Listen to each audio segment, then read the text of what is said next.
Welcome to our channel. Today we how to uninstall Zendesk chat widget, beginner guide step by step clearly.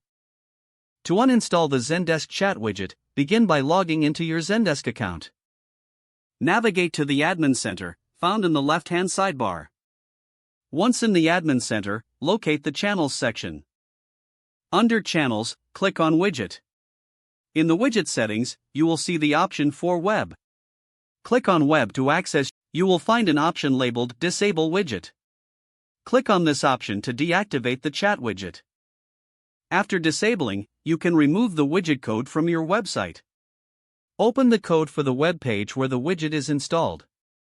Locate the Zendesk chat widget code snippet.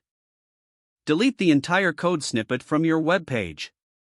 Save your changes to the web page. To confirm the widget has been uninstalled, refresh your web page. Check that the chat widget no longer appears. If necessary, clear your browser cache and cookies. This will ensure any cached versions of your page are updated. That concludes the uninstallation process. If the page does not load, refresh the browser or try again in a private or incognito window. Make sure you are using the correct email address, then retype it carefully to avoid small typos.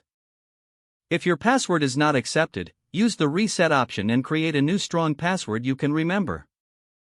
Check your spam folder for verification or security emails, then complete any requested confirmation steps.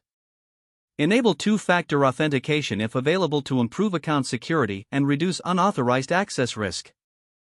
After signing in, review your profile details so your contact information and settings are accurate and current. If you see an error message, note it down and try again after restarting your device and internet connection. Log out when you finish, especially on shared devices, to keep your account and payment information secure.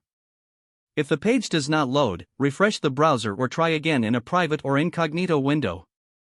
Make sure you are using the correct email address, then retype it carefully to avoid small typos. If your password is not accepted, use the reset option and create a new strong password you can remember. Check your spam folder for verification or security emails, then complete any requested confirmation steps. Enable two-factor authentication if available to improve account security and reduce unauthorized access risk. Don't forget to like this video and subscribe to our channel for more step-by-step tech guides.